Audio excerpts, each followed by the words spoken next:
You may be worried that you have got cylindrical power and you want to check if it is keratoconus or not. So this video we are going to be discussing how do the doctors diagnose keratoconus, what is progression, and when does intervention come in. Now the first and most important thing that you need to do is get your eye examined regularly. If there is a high cylindrical power or with increased power your vision is not improving, that is the first red flag and first test which could indicate that there is possibly keratoconus. The second and the most important and conclusive test for diagnosing keratoconus is something called as corneal topography. Now this topography is a method in which we map that entire cornea. All the curves on the cornea, the ups and downs, the hills and the valleys on the cornea are thoroughly mapped. Now this will show if there is any bulge at any point in the cornea.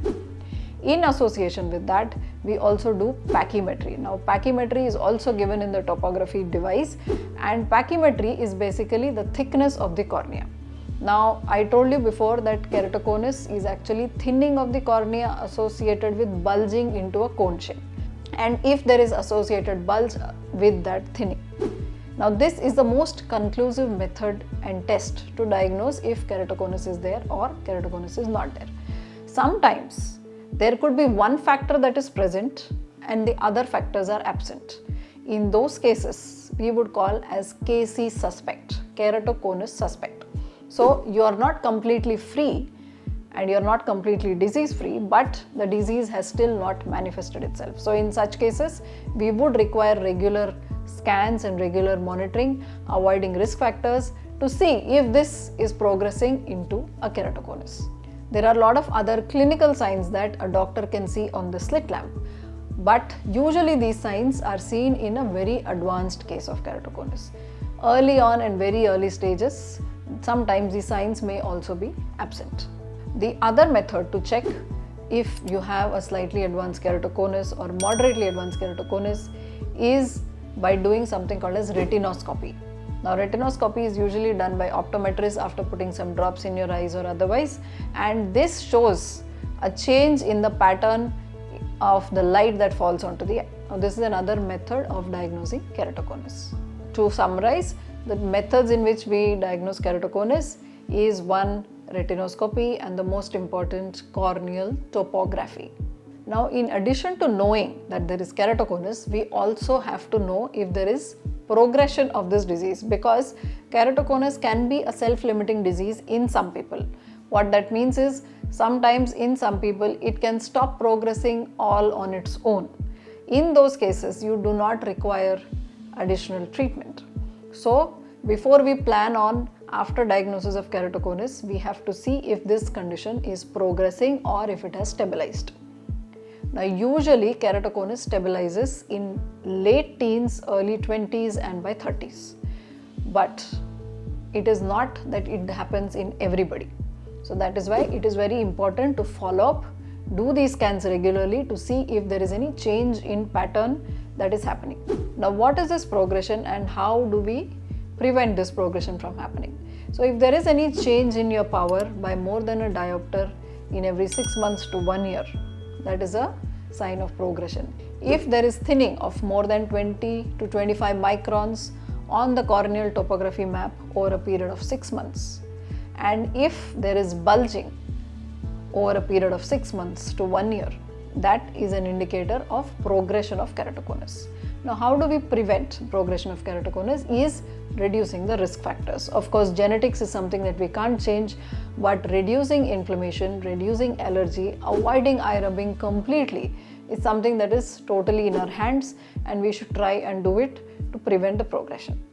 Now what happens if progression has already been documented? That means you have seen that over a couple of scans the cornea has thinned out, there is progressive bulging and your power is constantly increasing. The most important thing to do at this point is stabilizing the cornea. Now only reducing the risk factors will not be sufficient in this condition. In these cases we need to do a treatment that is called as corneal collagen cross-linking. We do corneal collagen cross-linking to increase the strength, increase the stability and reduce the risk of further progression of keratoconus. Mind you, this is not a condition to reverse keratoconus or completely treat the condition or improve your vision.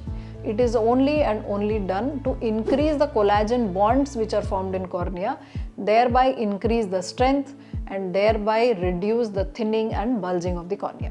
Corneal collagen cross-linking is a procedure where we put riboflavin drops on the eye, on the cornea, for a certain amount of time, and after that then expose this riboflavin rich cornea to UVA light. Now this over a period of time, again it's not an overnight process, over a period of time it improves the bonds that develop between the collagen. So if the bonds are so weak, because of this exposure of riboflavin to UVA light, the bonds start forming in a much more consolidated format, and over a period of 3 to 6 months the strength of the cornea starts to increase.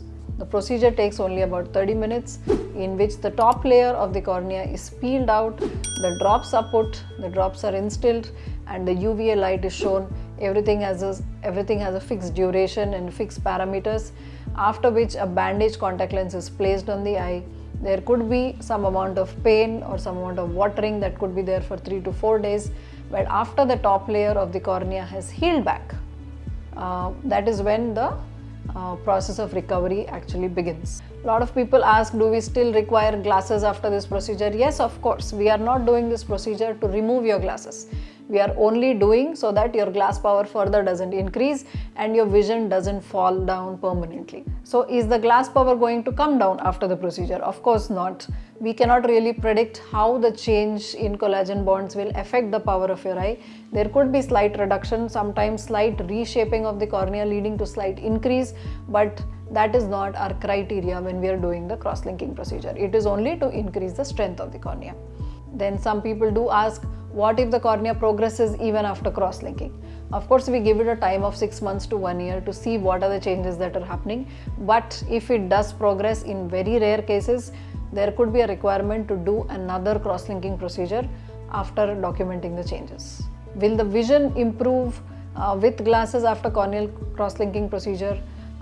We are not again working on improving the vision or changing the shape or anything with respect to the cornea. All these happen as a result of the procedure, but there is no conclusive plan that we are going in with.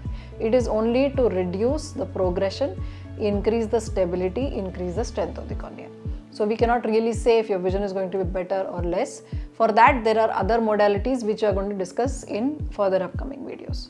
So if you have any more doubts regarding corneal collagen cross-linking, please reach out to us. We'll address it in the upcoming videos. Thank you.